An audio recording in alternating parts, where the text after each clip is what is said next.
peux résumer juste 2 secondes à quoi consiste? Le travail de purification maintenant. En gros, c'est de demander à la conscience divine de nous enlever les caractéristiques négatives. Ah, c'est le... Voilà, le maître. Ouais. On va pas s'arranger, hein, mais... Non, non, non. Mais en gros, c'est se dire, voilà, ça. je reconnais que j'ai de la colère en moi et je sais pas quoi. Je Oui. l'écris sur une feuille de papier, je me mets en méditation, je contacte la conscience divine, et une fois que j'ai contacté, je me mets cette feuille sur le cœur en demandant à la conscience divine de m'aider à dissoudre ça dans tout mon système. D'accord. Et de m'aider à le c'est ça. surmonter. Et la deuxième étape, c'est pareil avec des caractéristiques positives dont on veut se voir doté. D'accord. Patience, la foi. Donc on se remet en méditation, on recontacte la conscience divine, on lui demande de nous aider à intégrer. D'accord. Ok. C'est bien de commencer par la liste et... Voilà. Voilà, c'est bien. Après, c'est pas forcément une liste exhaustive, hein. Moi je me suis rendu compte que j'ai des caractéristiques négatives. Interminable. C'est tout un tas, voilà, Les 40 pages de... Peut-être qu'il y a la peur, je crois pas qu'il y a la peur. Ou... Pareil, on peut avoir plein de choses. Oui, si quelqu'un veut surmonter ça, ça peut être... il considère que c'est quelque chose de peu négatif, donc il faut se libérer. Voilà. Pour tous les trucs négatifs. Moi, ce que j'ai adoré au début, quand j'ai découvert cet exercice, c'est de me dire, mais punaise, c'est bien, parce que c'est une mise en application de ce qu'il a expliqué. C'est-à-dire, tout est de la conscience, on ne peut pas y arriver par nous-mêmes, et seule la source de l'être peut nous aider.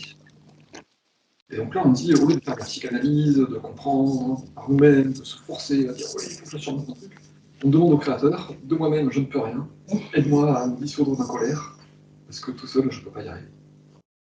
Et en plus de voir que ça marche, c'est ça qui est génial. Au fur et à mesure de la pratique, on voit que oui, ça fonctionne. Donc c'est enthousiasmant, on se dit, on a une possibilité de sortir de notre ornière de l'ego. C'est quand même vachement rassurant. Et ça coûte moins cher que payer un thérapeute. Et ça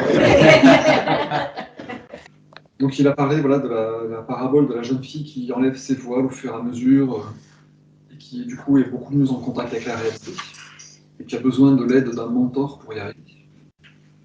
Ensuite, il avait parlé de la pensée créatrice. Il y a plein d'enseignants spirituels qui enseignent aux gens à utiliser la pensée créatrice.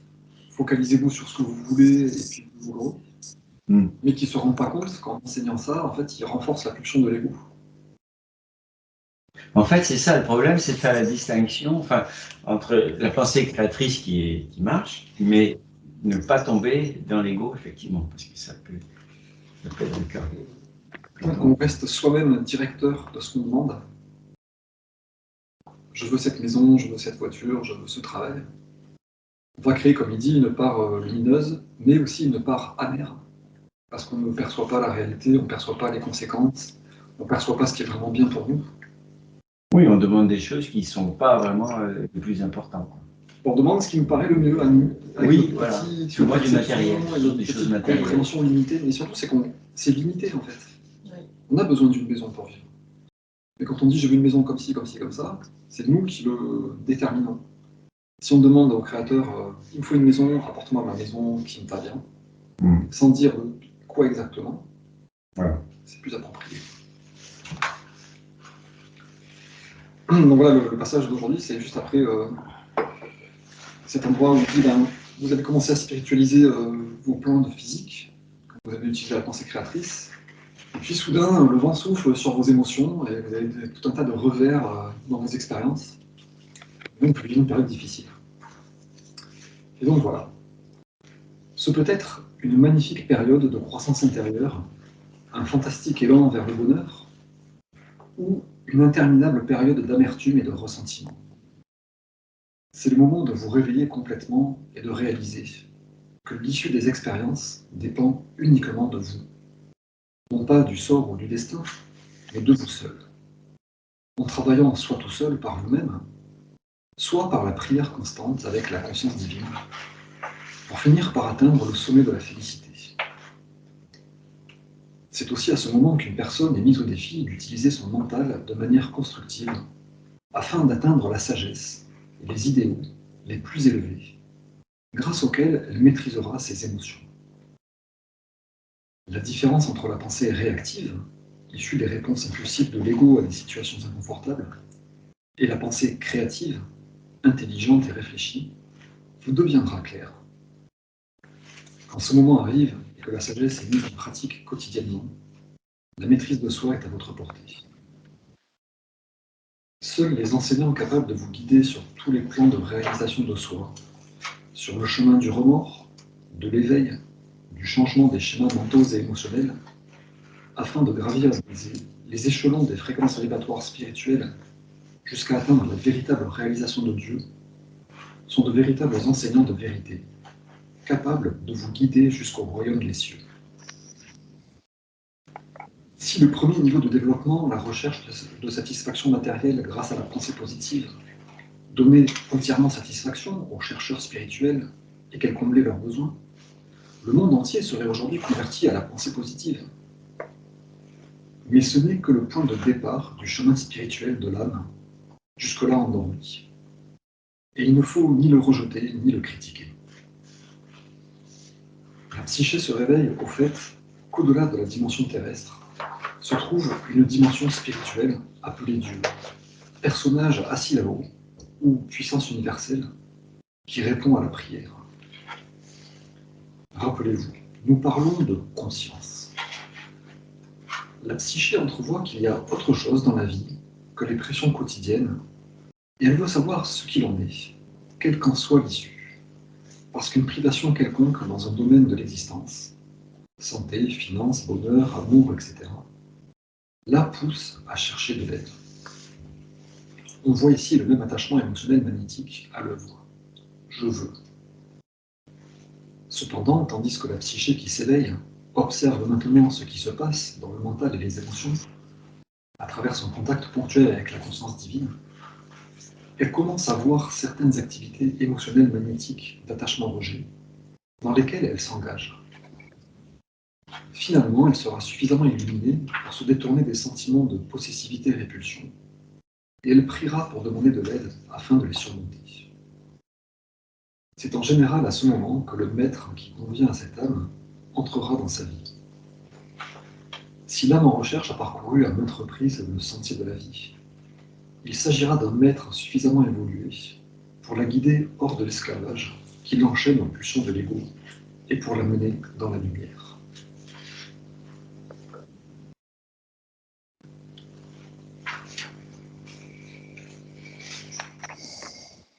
Ça donne une bonne description justement du parcours qu'on est censé poursuivre au-delà du physique. Maîtriser les émotions. Ce qui est un travail assez énorme parce que il me semble qu'on est dans une société qui nous pousse beaucoup dans le mental et le symbolique. C'est-à-dire on n'a pas une voiture juste pour se déplacer, mais on a une voiture pour démontrer notre richesse et notre importance. On ne fait pas des choses parce qu'elles sont agréables, mais on fait des choses parce qu'il faut les faire. On part en vacances loin pour justifier notre vie d'esclave salarié. On fait des choses symboliquement en fait. Et les émotions, il me semble que tant que c'est des émotions positives, ça va. Si c'est des émotions négatives, on les met sous le tapis et on les cache le plus possible sans s'en occuper. On les refoule en gros. La tristesse, le deuil, la colère. On a tendance dans notre société à cacher tout ça et justement pas du tout à s'en occuper. Et du coup, il me semble que le gros travail qu'on a tous, c'est travailler ses émotions. Sortir un peu du mental qui nous occupe toute la journée, à faire des choses symboliques et gérer nos émotions, en particulier les émotions négatives. Moi, c'est pas tant. Pardon. Vas-y. Ne pas se laisser dominer par ses émotions. Et les traiter. Pas faire comme si elles n'existaient pas. Oui. Il me semble que la stratégie, c'est je serre mes dents, j'attends que ça passe. Alors, pour moi, c'est très difficile, hein, parce que je suis plutôt celle qui réagit aux réponses. Je suis plutôt avec des réponses impulsives. Et c'est vraiment très, très difficile pour moi, parce que En fait, ce qui me fait réagir, c'est la surprise, c'est la peur, parce que ça m'atteint, et c'est absolument désagréable. Et j'ai tellement appris à avoir ce schéma-là, de réagir, et comme j'aimerais, et je me répète sans arrêt, la pensée créative intelligente, comme j'aimerais, vraiment réfléchie.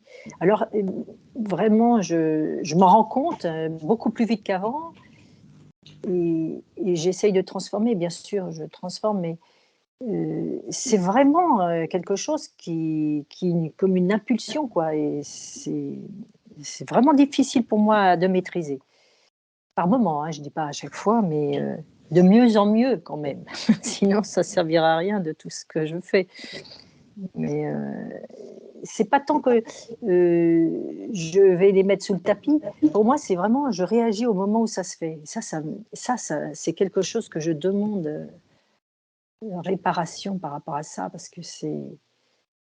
Voilà. Le plus important, c'est d'en être conscient, et petit à petit... euh,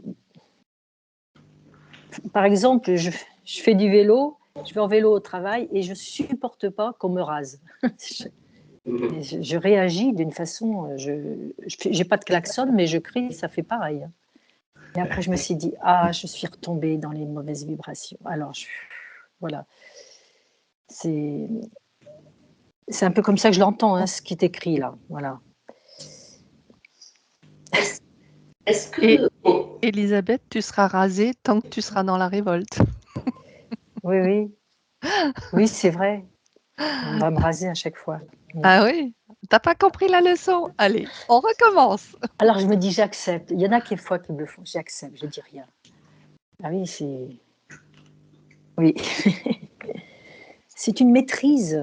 Et ce que j'aime, c'est cette pensée créative, intelligente et réfléchie. C'est des beaux mots, ça. C'est vraiment des jolis mots. Pensée créative, voilà. Il faut méditer là-dessus. Et comment arriver à ne pas réagir quand ça se passe? Voilà, c'est ça.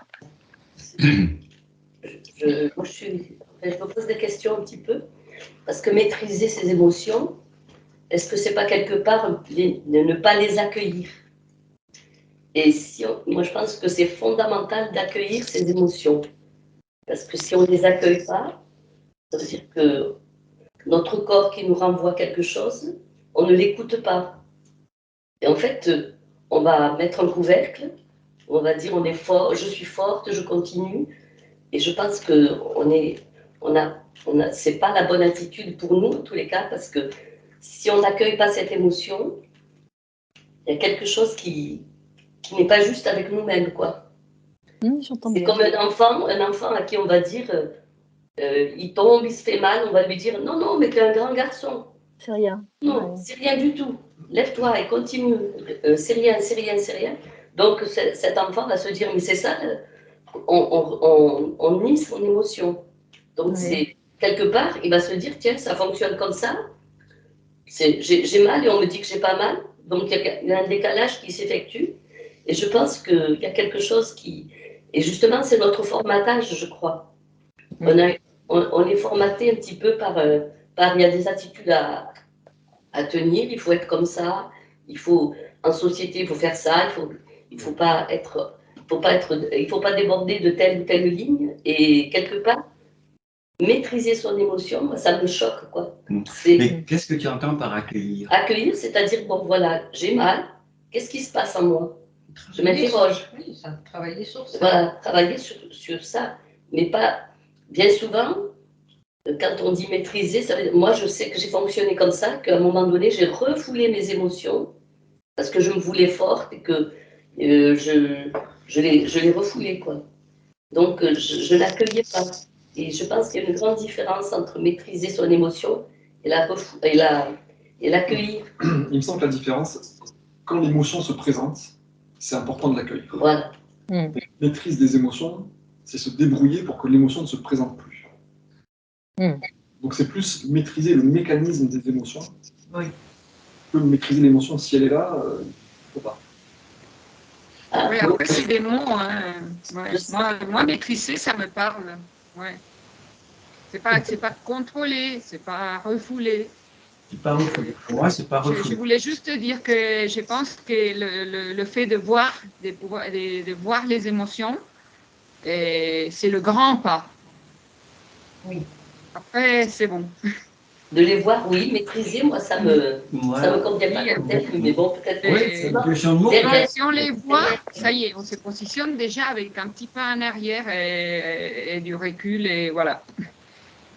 Qu'est-ce qu'on fait de ça? C'est La un peu les réaction, on accueillir. n'est pas là. Quand on réagit, c'est pas, on est dans le tourbillon des émotions. On ne les voit pas, Oui. presque. C'est le fait où je dis, ah tiens, je réagis avec la colère, là. Ben là, c'est bon, là, c'est le grand pas, là, c'est la prise de conscience, non? Pour moi, maîtriser ses émotions, c'est ne pas se laisser dominer par son émotion. Voilà. C'est en prendre le contrôle, quoi. Il dit, voilà, effectivement, j'ai cette émotion, elle est là, mais je ne vais pas la laisser me diriger. Dans la démarche des lettres qu'on va faire aujourd'hui, le truc, c'est de se dire, voilà, par exemple, pour apprendre la colère, on me rase en vélo, je me mets en colère, automatiquement. Il y a un bruit de fond, là, si vous pouvez couper vos micros ou faire attention, parce qu'il y a un bruit de fond désagréable. Merci. Donc, maîtriser ses émotions, pour moi, c'est me dire, ben, je vois que j'ai la colère qui monte tout de suite, automatiquement. Donc, si la colère monte, ben, j'y fais face, hein, je l'accueille. Mais je veux arrêter de me mettre en colère quand on me rase en vélo. Donc la maîtrise, pour moi, c'est de cet ordre-là, c'est de se dire, il faut que je me mette dans un tel état que la colère ne vienne plus. C'est la maîtrise du processus émotionnel. Maîtriser la température de la cocotte. C'est là que le jeu se fait.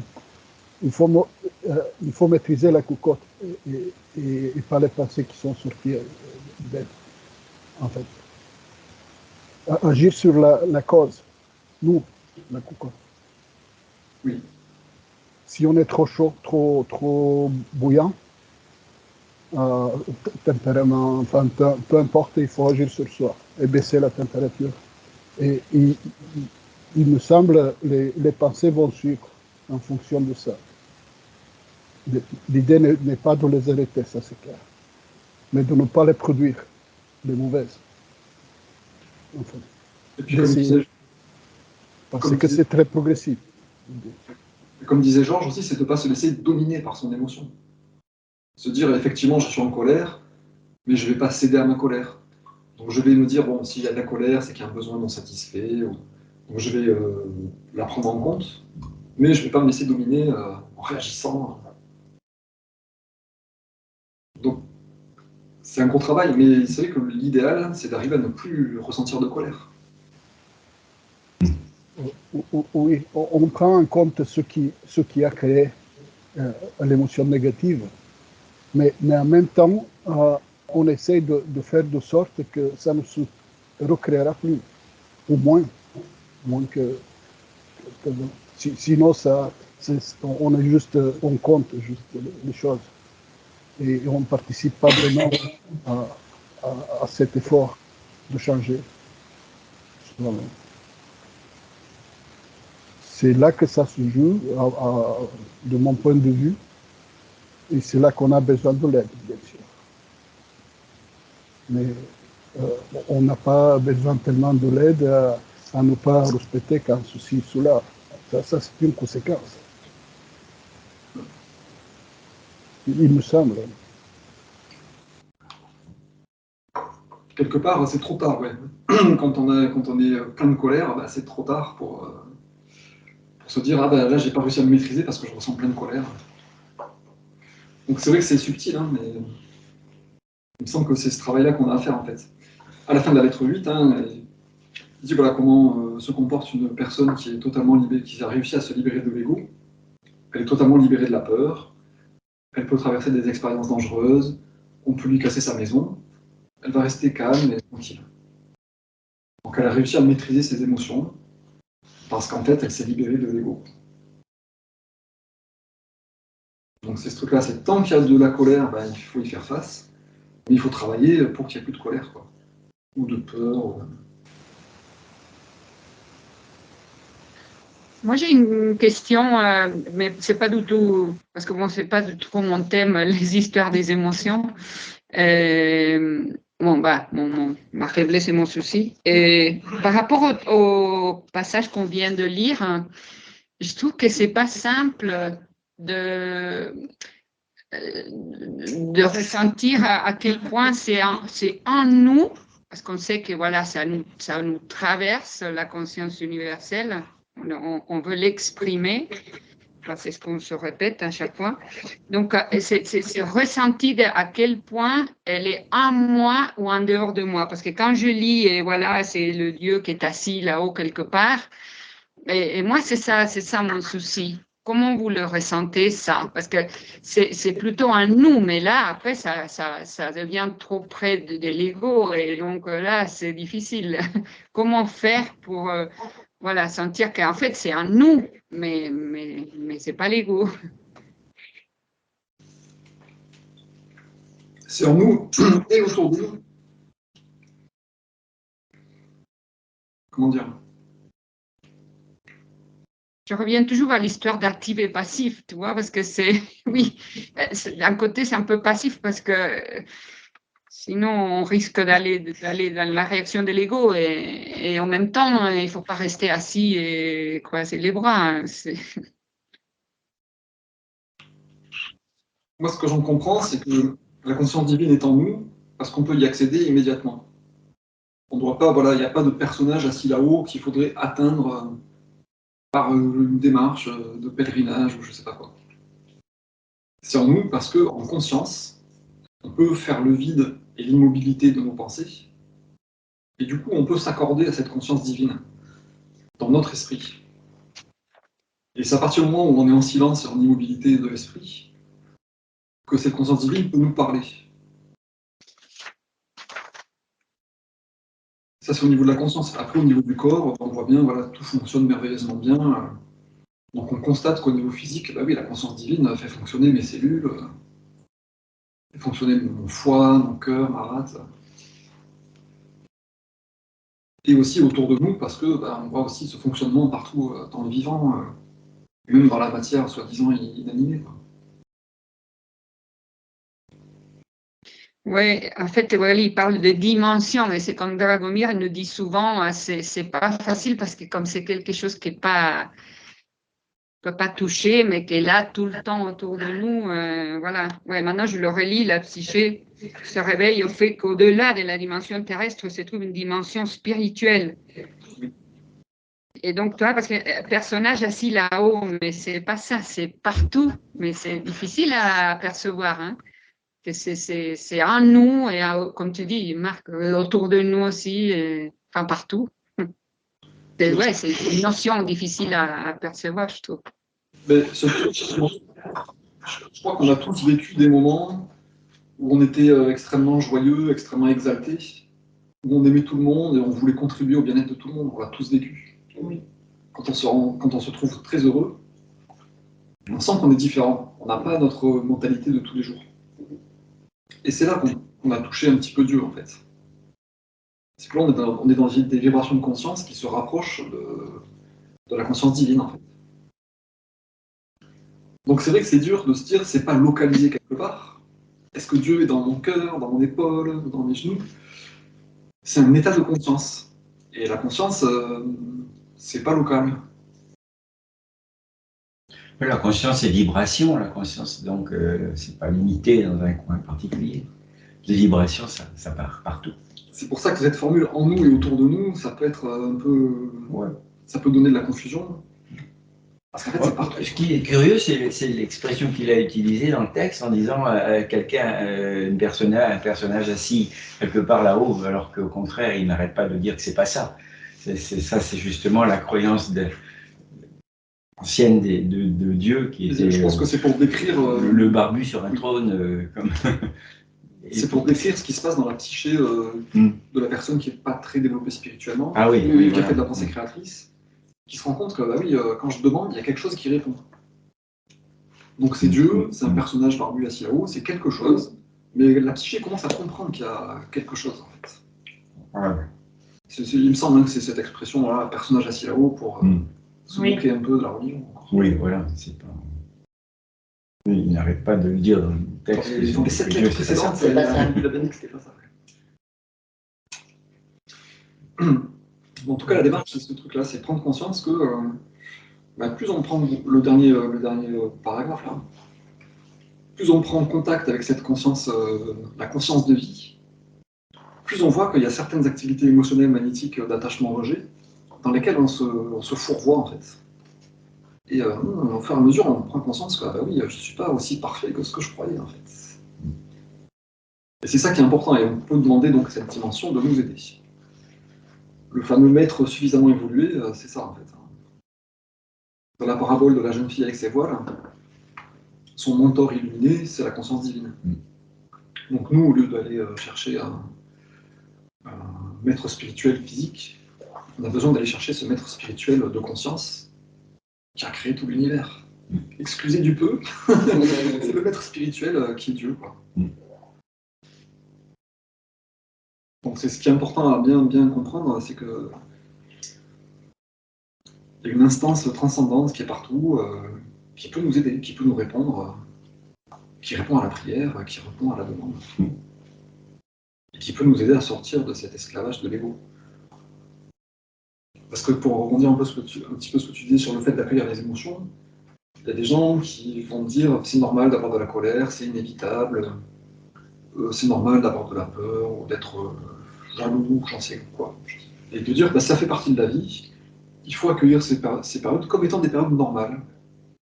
Donc j'ai envie de tuer mon voisin, c'est normal, ça va passer, il faut juste rien faire. Ça va s'en aller au bout d'un moment.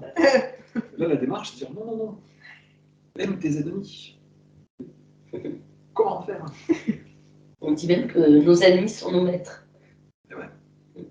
Typiquement, les voitures qui rasent quand on fait du vélo. Ça fait travailler. Comme disait Colette, ça va t'aider. Ça va t'aider. Jusqu'à ce que tu te sentes en sécurité, même quand on te frôle en vélo. Quand tu seras Frôlez-moi. Quand on sera plus en colère, hop, les voitures qui nous frôlent, on n'y fera plus attention. On ne les verra même plus. On le verra plus. Bah oui. Et si ça se trouve, on les attirera même plus à nous, en fait. Oui, c'est ça.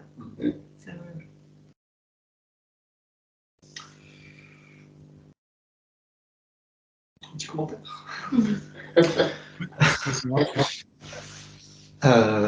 Je voulais... vas-y. Non, vas-y. Non, moi, je voulais rebondir sur ce que disait Marcella. Moi, j'ai l'impression que pour faire la différence entre l'action de la conscience divine et je le vois quand même au résultat. Et pour moi, il y a une notion de surprise, de légèreté. Par exemple, quand je planifie avec mon mental humain, ça ne se passe jamais comme je le voulais. Là, par exemple, j'allais à l'oral d'un concours, je me disais, c'est peut-être la volonté divine. Je commençais déjà à faire mes projets de résidence principale, de prêt et tout. Ça a foiré. Et je me dis, et en fait, les belles choses qui me sont arrivées dans la vie, où à chaque fois, c'est une notion de surprise. Pour moi, il y a aussi la notion d'instant présent. Dès que tu te projettes dans le futur, tu construis une croyance, tu es toujours à côté de la plaque, en fait. Et quand tu parles de ta maison, quand tu parles de tes projets de vie, tu es toujours... dès que tu pars dans la croyance et tout, pour moi, tu n'es plus dans la conscience divine. La conscience divine, tu es dans la sérénité en permanence, tu ne te poses même plus la question du comment ça va être. C'est tout sauf la voyance New Age, en fait. Et donc, pour moi, il y a cet aspect-là. Et tu le vois dans le résultat. Comment dire, par exemple, au travail, les gens qui viennent me parler de leurs soucis, que j'essaye d'aider et tout, après, ils vont revenir me parler de comment leur situation s'est arrangée. Puis quand tu agis avec l'âme, il y a cette notion que tu ressens que c'est bien et c'est léger, c'est facile. Et dès qu'il y a de l'épreuve, dès que c'est dans le mental, dès que c'est... J'ai l'impression de mieux arriver à discerner. Et si je prends du recul sur ce qu'était ma vie et tout, je me rends compte depuis les lettres du Christ, c'est vraiment ce qu'on lisait la dernière fois. Tu as un dynamisme qui s'installe petit à petit dans ta vie où tout est plus facile, ta santé s'améliore, même tes biens matériels, ils viennent d'un endroit où tu ne l'attendais pas. Il y a une notion de surprise aussi. Tu es toujours surpris par la vie et ça Donc, c'était un peu pour répondre à ta question, Marcel. Comment moi, je le vis de mon côté. Je ne sais pas si ça te parle, mais...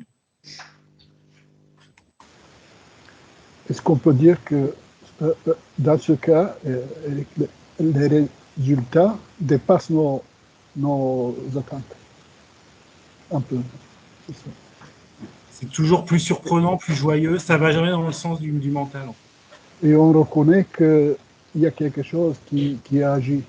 Ouais, voilà. Pour arriver à ce résultat-là, parce que ça nous dépasse. Ouais, puis c'est vraiment le fruit de la méditation, du silence, Même les autres ne le voient pas forcément, c'est subtil, voilà. C'est très subtil. Ouais, les petits miracles. Petits miracles de tous les jours. Ok, on va passer donc à la lettre 6. Donc je vous propose de prendre 2 petites feuilles de papier, de prendre un stylo. Merci. Et donc on va se faire les deux phases de... Les deux phases de cet exercice de purification de la conscience. Merci. La première phase, donc, ça va être de noter des caractéristiques négatives dont on veut se défaire. Et la deuxième phase, c'est se noter des caractéristiques positives desquelles on veut se voir doté. Et donc, on va se faire une petite 10 minutes de méditation pour chaque phase, pour mettre en pratique cet exercice. Donc voilà, je vais vous lire la première partie. Et à la fin de la lecture de cette première partie, on se fera cette liste. Alors allons-y. Surtout, prenez conscience que je viens vous aider à débarrasser votre moi des pensées et des émotions indésirables issues de l'ego qui contrôlent actuellement votre esprit. Je viens aussi expressément vous encourager, vous aider, oui, vous aider, à développer dans votre esprit et votre cœur les pensées et émotions fondées sur l'amour qui vous harmoniseront avec la conscience divine. Donc là, vous voyez les deux phases. Débarrasser votre moi des pensées et émotions indésirables issues de l'ego et vous aider à développer dans votre esprit et votre cœur les pensées et émotions fondées sur l'amour.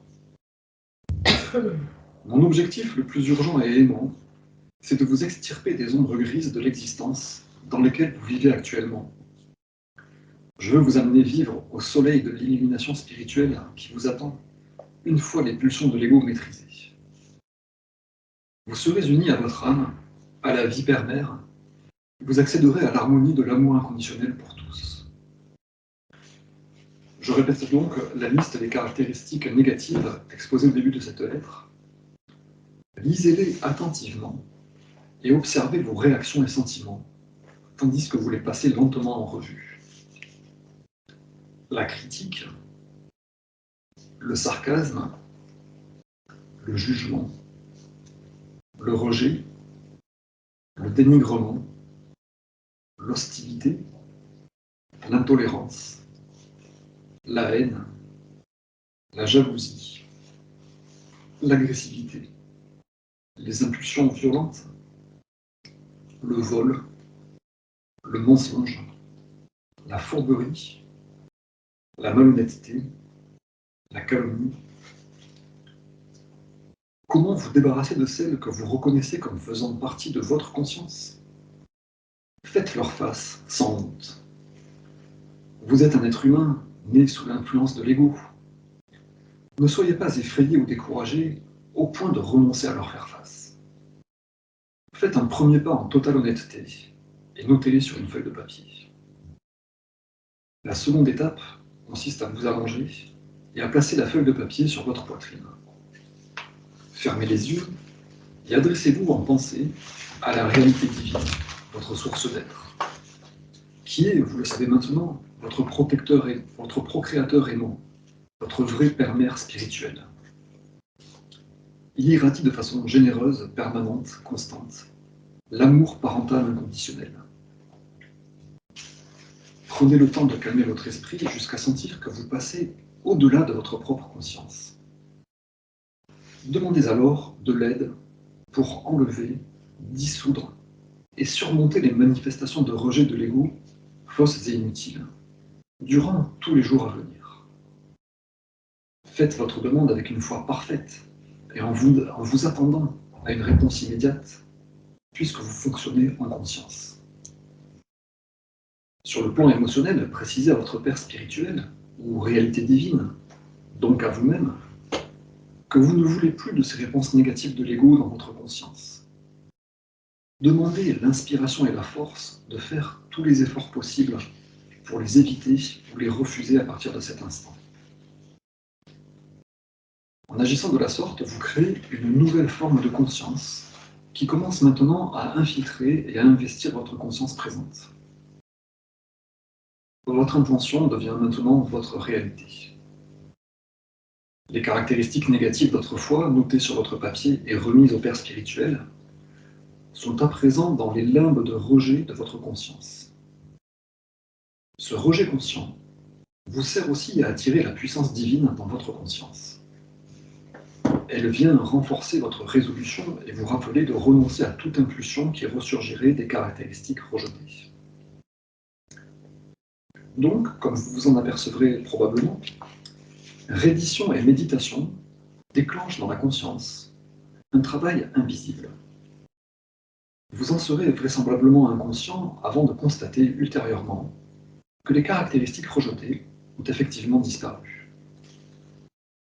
J'insiste, méditez à plusieurs reprises les caractéristiques notées sur le papier. À chaque fois, vous attirez dans votre conscience une nouvelle injection de la puissance vie de la conscience père-mère, pour surmonter les formes et forces de conscience indésirables et en délivrer votre conscience. Une fois dissoutes, elles n'attireront plus dans votre vie les ombres négatives et malheureuses qui vous tourmentez. Vous suivrez alors une voie supérieure menant à la liberté. Au fil de votre progression, vous verrez de petites erreurs de conscience dans votre esprit et votre cœur que vous n'aviez jamais trouvées problématiques auparavant. Quand cela arrivera, vous devrez utiliser les mêmes procédés, les noter et les remettre avec une foi totale à votre Père spirituel. Donc si vous voulez bien, on va faire ça. Vous pouvez relire cette liste ou faire preuve de créativité. Là.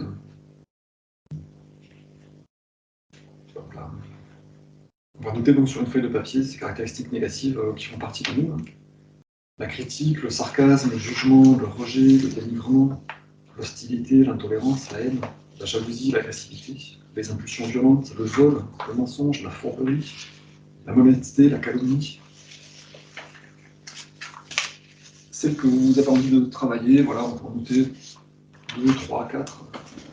Mais vraiment se concentrer sur quelques-unes où on se dit, voilà, c'est celle-là dont je vais me débarrasser aujourd'hui. On va enchaîner tout de suite avec la deuxième phase.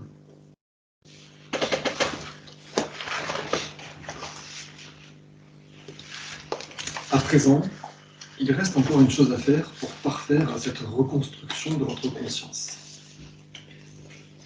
Au lieu de critiques, sarcasme, jugement, rejet, dénigrement, hostilité, intolérance, haine, jalousie, agressivité, impulsion violente, vol, mensonge, duplicité, malhonnêteté, calomnie, écrivez maintenant sur un papier, en lettres d'or si possible, pour bien concevoir la beauté et l'éclat de ces attributs, les qualités d'or de la conscience divine dont vous souhaitez être doté et que vous voulez exprimer à l'avenir. Pour être en parfaite harmonie avec votre réalité divine ou Père spirituel, chaque attribut sera fondé sur l'amour inconditionnel et promouvera le plus grand bien d'autrui. Car vous ne chercherez plus à rabaisser autrui pour vous sentir plus fort et plus assuré. Votre conscience entière sera dirigée vers le respect d'autrui et l'édification de tout ce qui se trouve dans votre orbite. Vous chercherez à nourrir, élever, enseigner, protéger, entretenir, combler les besoins d'autrui, et avec amour, vous rectifierez les actes stupides et semant le désordre. Une fois vos aspirations écrites en lettres d'or sur le papier, allongez-vous à nouveau, contactez votre réalité divine, et demandez que les belles impulsions, la nature du divin, s'étendent peu à peu à votre esprit et à votre cœur, jusqu'à devenir votre propre conscience. Lorsque cela se produira, votre âme ressemblera au poussin qui donne des coups de bec pour casser sa coquille, naître aux merveilles du vaste monde, et rejoindre sa mère poule qui attend patiemment l'arrivée du petit. C'est ce que toutes les âmes christiques et moi-même vivons. Nous attendons, observons, aidons les gens qui aspirent à découvrir la cause du vide dans leur esprit et qui s'emploient à transcender leurs occupations terrestres. Ceux encore dont l'esprit est attiré par des buts supérieurs, qui aspirent à vivre l'accord parfait avec leur âme et leur source divine d'être.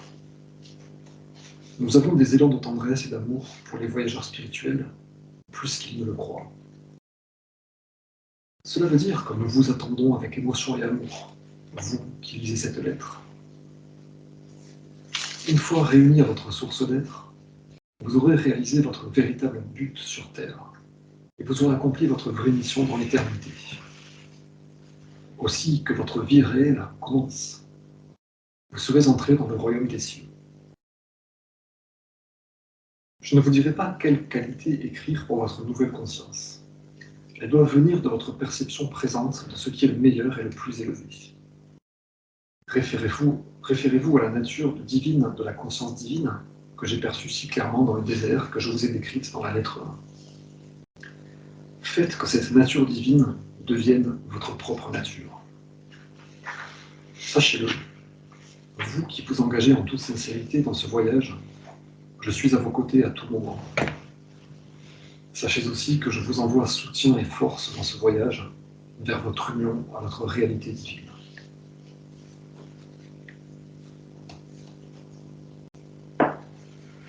Donc, deuxième petit papier, et voilà les caractéristiques dont on veut se comporter.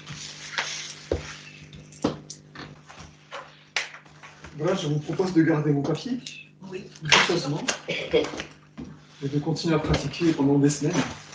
Ouais. Tous les jours, c'est possible.